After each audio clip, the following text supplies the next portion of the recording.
Welcome to our continuing series, Interviews with Aurovilians. Today, part 5, isn't it? Oh, yes. Part 5 with B.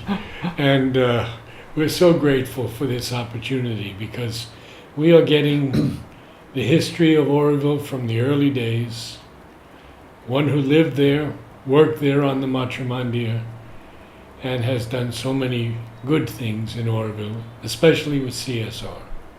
Well, that's one of the things, but the best thing we did was, The trees. the trees. Your Matrimandir nursery startup.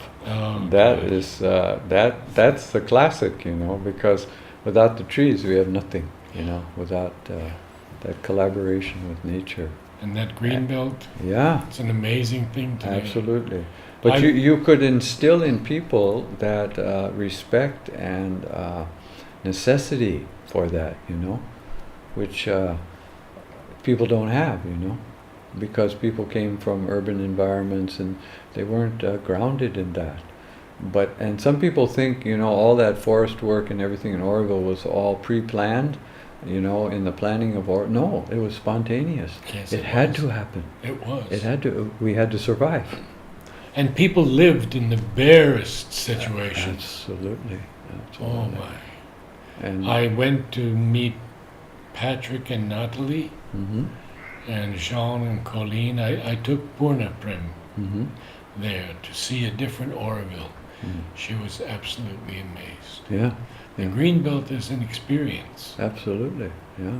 A living collection of rare. They showed me things. They said, you gave us this one and it was this big and now it's 60 feet tall. Yeah, Oh sure. my goodness. Yeah, yeah. And there were a lot of native trees that we grew also. We didn't grow just work trees and things. No. The Pongamias or Pongamias, the Olo. Or, Yeah.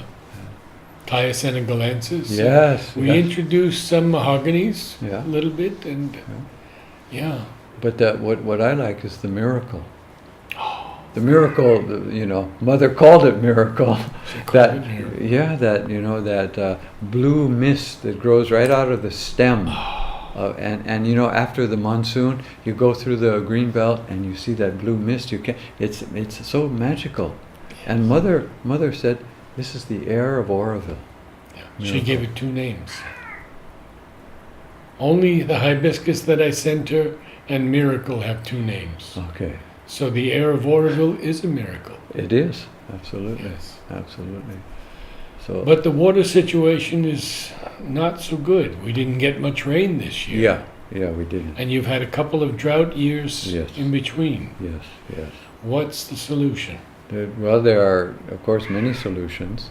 Of course, rainwater catchment is a huge one. Yes. That we neglected. And they're still building buildings and not collecting the rainwater, Oh, really? which is really, and that's what was so great about the American Pavilion, the U.S. Pavilion, as it was called now, converted into International House. One huge roof and an underground tank, to collect 80,000 liters of water, because it doesn't have to be a big rain. You fill that 80,000 liters of water, and then we pump it up for the gravity feed, everywhere you can do these things, and they're just not doing it. And then we had such a great thing to have Curit, who is Dutch, and has that water sense, to do all these check dams and to do all these rainwater catchment ponds. He worked all over. He came to the international zone, which is a key zone, and nobody was doing anything. He invested even his own money because nobody Yes. would, Yes. the Lavenier and all those things were hopeless. And he did so much good work. And now he's even gone to Sadhana Forest. Sadhana Forest is like the early pioneer of Oroville, because they're doing what we had to do out on all that wasteland that we had out there, on that side of the road. And they've developed these techniques for growing trees and for saving the water and all of that. Take the plastic bottle and put a wick on it, the 2-liter bottles that are all thrown away. You stick it in the ground, and then with the top you regulate the drip. and that will get a tree through the hot season. All these simple things, you know, they're doing even today. You know, it's like the pioneer stage is still has to happen, and we still have to do a lot more in Oroville. But the water, of course, is key, and we talk about bringing up the seawater. That's, of course, one other thing that will have to happen, because the water table is going down so fast because of the unfortunate political situation where farmers can, have free electricity to pump 24/7 with these huge new submersible pumps that just drain it. And it's not the poor farmer. Poor farmer can't afford that. You know, these landlords, and they're growing cash crops, and so they can really make a lot of money, you know, with the sugar cane, the coconuts, casuarinas, different cash crops, because they can put in these huge pumps that will pump. They don't turn them off. And so, of course, the water tables are all being depleted. Saline intrusion happens because you need that buffer against the seawater. So it's around Oroville that they're doing this also? Yes, yes. Really? All along this coast here. I see. This Coromandel coast. I mean, some villages, I think you know, down in a little further south in Tamil Nadu, have gone completely saline.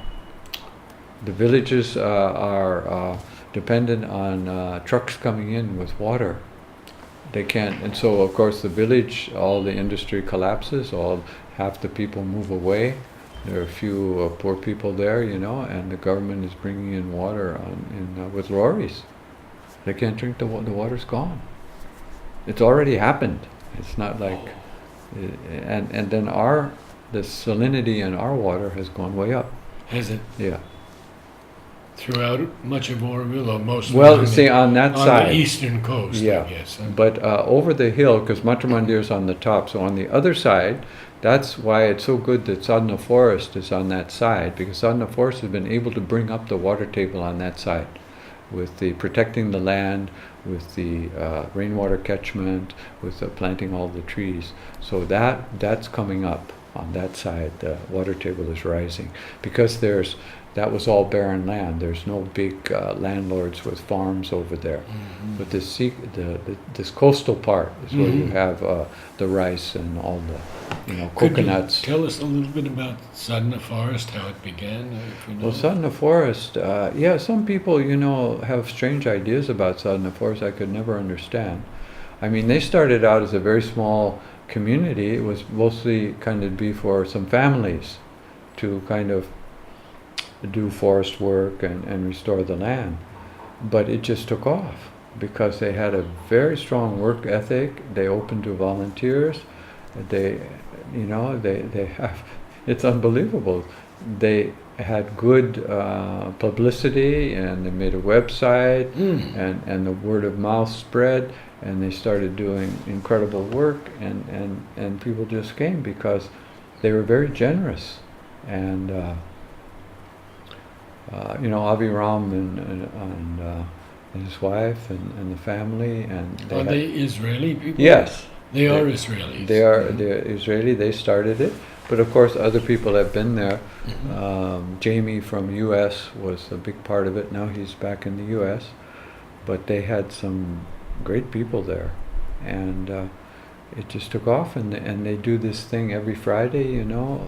Anybody can go there. They give you a dinner and a film. They have an eco-film club, so they show these very, very interesting films about ecology and stuff. And then they're sitting over there one night, and they had a film on Haiti, how bad things were in Haiti, and everybody was so depressed, and they said, well, can't we do something for Haiti? And somebody in the audience said, well, I know somebody there who's doing work, and I can call her up. And so the person calls her up right there at the meeting, and the guy says, oh no, I'm not in Haiti anymore, but I know somebody else, I'll give you another number. So they made a contact, and they said, can we help you in some ways? And then they said, oh yeah, we would like some seeds of this or that. And it just started, and this thing snowballed. And they went to Haiti, and they got 3 acres of land, because the land you can buy for practically nothing. They're right on the Dominican Republic border. And fortunately, I was in the U.S. in 2013, and Aviram was going there, and I went with him to Haiti because they had done this project where they reintroduced a tree that had gone extinct in Haiti, which is the Maya nut tree. And this Maya nut tree is an incredible food source. It gives you food security because this tree has this big cascade of nuts that look like grapes on it, and they're highly nutritional. You can make flour out of them, you can eat them raw, you can roast them, you can make all kinds of foods out of these things. Oh. And they had been lost, because of the devastation of the land, the deforestation, the hurricanes and all that. And so they found them in southern Mexico, did this unbelievable thing because they had to go to U.S. and get back, and the seeds only had a 10-day viability. They brought 50,000 of those seeds into Haiti, into a nursery, and all the trees practically survived. They planted all of them, and the people adopt them, and they put in places, and they're all marked with GPS. So when I came, they were checking on the trees. Trees were already now I think 3 years old, and they were already up a couple meters. It takes another year or two before you start getting the nuts, but they've spread them all around there in southern Haiti. Unbelievable project like that. That should be the headlines on the New York Times or something like that. Incredible work with dedicated volunteers. And so people go there. When I was there in Haiti, there was a woman from my hometown working there. She never heard of Oroville, but she heard about this Haiti thing, and she came there. And then they brought circle gardens that Krishna developed in Solitude Farm, in Oroville. British Krishna, he has this technique how you make a circle garden and how you get all the things you need. It has one fruit tree and this and that. That whole plan they took to Haiti and introduced to all those people in the village. And who's that actor? Sean Penn. Yes. He was doing work there. They met him. He thought this circle garden thing was fantastic, So there are all these agencies working there in Haiti, but nobody's living there and really doing it. They bring in some money. It's a Band-Aid thing. It fails. I looked around there. They were in this Ansapit is this village.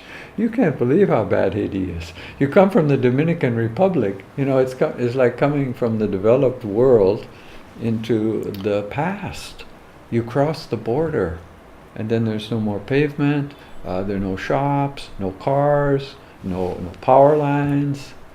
It is really a mess. The UN built one road in one part there, a cement kind of road, because people couldn't even travel because of the mud. And so when we traveled around, you hire a motorcycle with a driver. So the taxis are motorcycles, and the guy puts you on the back, or 2 people on the back, and they zoom through that place like mad. We went around, we checked these trees. We checked how the trees were doing. We went around to different villages. You went with whom? I went with Aviram. Aviram. Yeah, I went with Aviram and Oh. another guy, and we went, and we went out and we met the people, and then they said the tree's over there. We went over, checked the tree, recorded everything, and they're doing unbelievable work. And so I think people don't have any idea about that, even Orovilians don't know. There are Yeah. Orovilians who have never been to Southern Forest. Yeah, I heard negative comments Huh. about Sadhana Forest, Hmm. that they were extending themselves overseas. Yes. What happens to the world if we're just Oroville? Yeah, exactly. Yeah, I mean, they're in Africa. Yeah. I haven't been there to their place in Africa, but I saw a video and I heard from some people who had been there. They were extremely impressed. That's, you see, and that book of Anu, she condemned them for this, and I was very upset with that. I told her to her face, you can't do that. She said, you should stay here in Oroville and build the city. The energy is going out, and but I said, no, you can't be Orocentric. We're here for the world. Absolutely. And you don't block any energy, because the things that are happening, say in Haiti and Africa, are not taking away for what's happening in Oroville.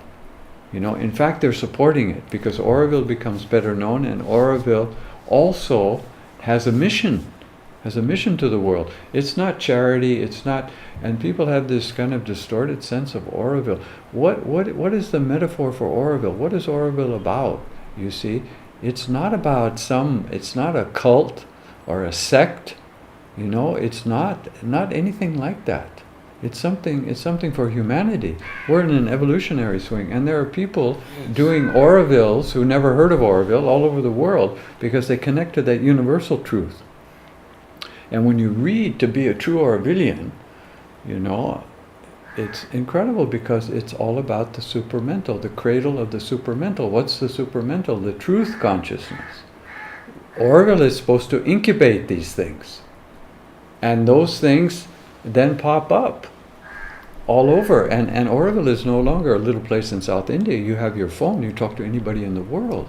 You have to collaborate with the people in Brazil and the people in Antarctica and everywhere, you know, what we're doing here. And that tree in Haiti, there's a symbol, I mean, of food security for people who are starving. It's incredible. And when you see the conditions in that country and that they were able to manage because of their organizational skills and the help of volunteers and generous people to make that happen, that's something to be celebrated, not to be condemned. Oh my God, you know. Where the energy's going, we support it. Support it, you know. Support the growth.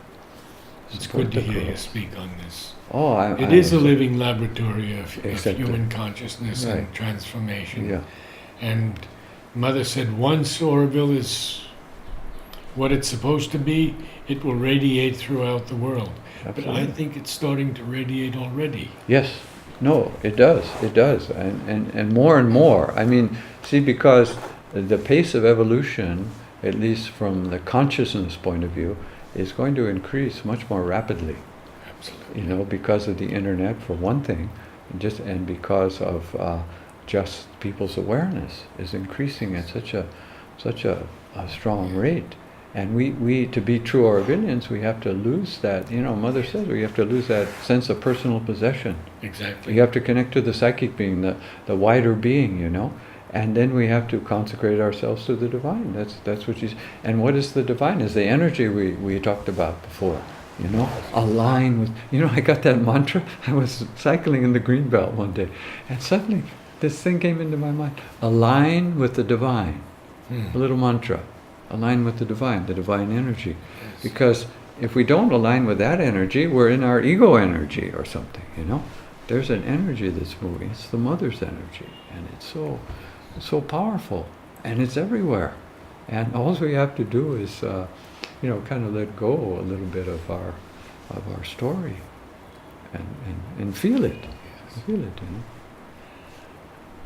How many people in Oroville know of Sri Aurobindo and Mother? I think everybody. Really? Yeah, I mean, some people don't know very much, but That's of course, okay. they know because they can't help but get it. It's you know, it's in the atmosphere, and everywhere you go, of course, Sri Aurobindo is there in the pictures.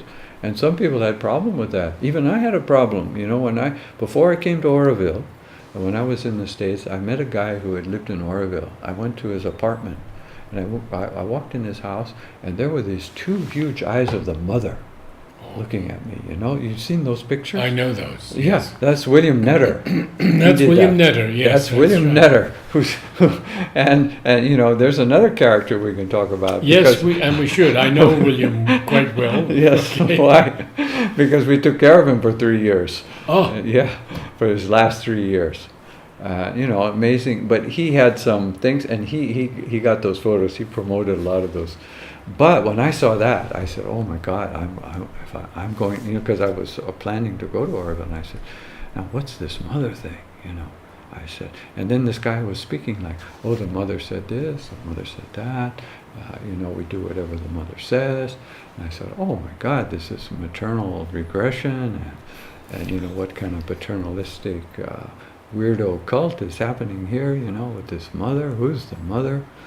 So then, and I was still in LA, and I was walking out on the cliffs there at Palos Verdes, because that's where I was teaching in this college. The beautiful walks along the cliffs there. And so every day I would take these walks and I'd go down to the beach. So I'm walking along there and I'm saying, what's this thing about the mother? And then I'm like, mother, who are you? And what does this mean? And I'm staring out there, and then the waves are crashing in front of me. I'm up on this. I'm looking out at an endless horizon of ocean. And suddenly it hit me. La mer. La mer. In French, this the sea and the mother. And the mother, yes. So I got this sense, Mother Earth. That's the mother they're talking about.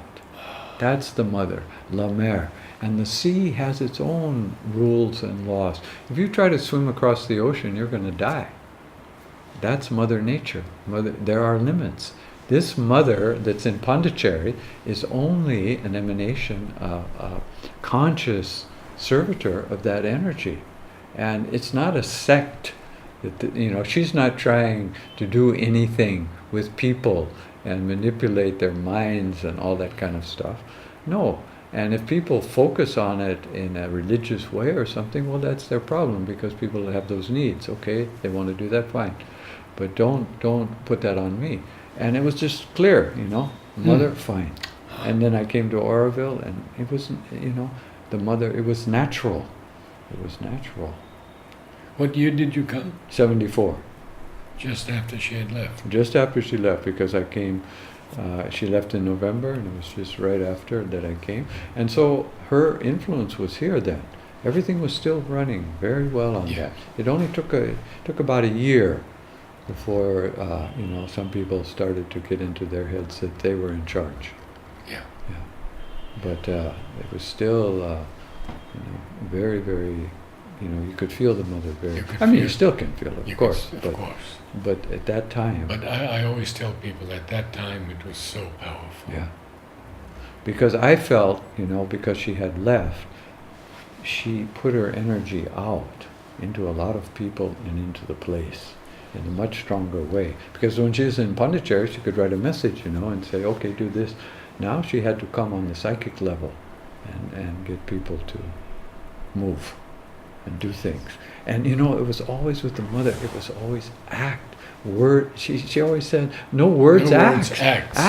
And yes. I just heard the story the other day about Roger when he wanted to build Oroville. Pashi told me, he was at this meeting, and the mother said, I'm writing this note about Oroville, and I'm going to say, we're going to build Oroville in 5 years. And he said, Roger almost freaked out. He was begging the mother, no, mother, no, we can't do it in 5 years. You have to give me 10. You have to give me 10. And so she said, well, all right, I'll write 10. So she wrote 10. And you see that message, well, Oroville will be built in 10 years. And here we are 50 years later, Yeah. And then, the other thing that got me too, I just heard this story, was about the amphitheater. You see, it's the beginning of February. 4,000 people are coming to start Oroville. So she tells this ashram engineer, you go out there and make the amphitheater. So the guy comes out, he has a look, he goes back to the mother, he says, no mother, this is impossible. We can't make an amphitheater that big for all those people in 3 weeks. And then the mother said to him, yes, you can. You start tomorrow.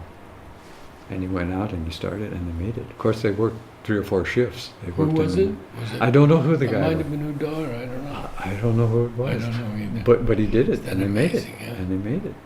See? And then the urn. You know that story of the urn? No. She made a sketch. She said, we're going to have this urn, it's got to hold so much earth, because from the world. She gave it to Vincenzo. She said, Vincenzo, you make this urn. Vincenzo said, no, mother, I'm a mechanic. I'm not an artist. And she said to him, all Italians are artists. Start tomorrow. So he did. And he was working there in Cocoa Garden, drinking coffee like that and smoking. They're all reporting him to the mother. This guy is smoking and drinking coffee all day. She says to him, leave him alone. So he couldn't finish, he had to work all night, the last 3 nights, to put all those chips in. And he did. And then they said, some people said he was there at the ceremony, but other people said, no, he was home sleeping. He was too tired. So We have to check with his daughter, Taranti, whether he was there or not. Oh, what a story, huh? But, you know, but she wanted it done, you know. Yes. She used to grab Shyam Sundar, you know, his daughter told us.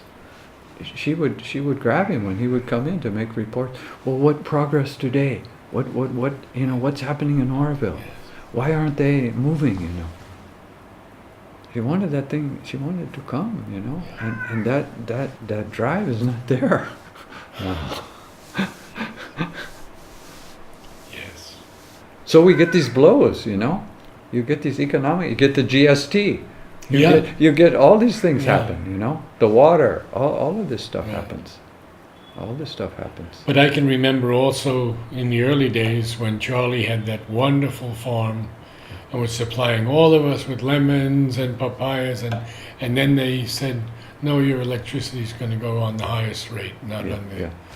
Well, he was on, everybody was on that freeway rate, and the government tried to stop it, but they couldn't because the farmers all went up to Chennai and they broke all the windows and had a riot. Oh, And so, but then what the government did, they said anybody associated with governments and institutes has to pay.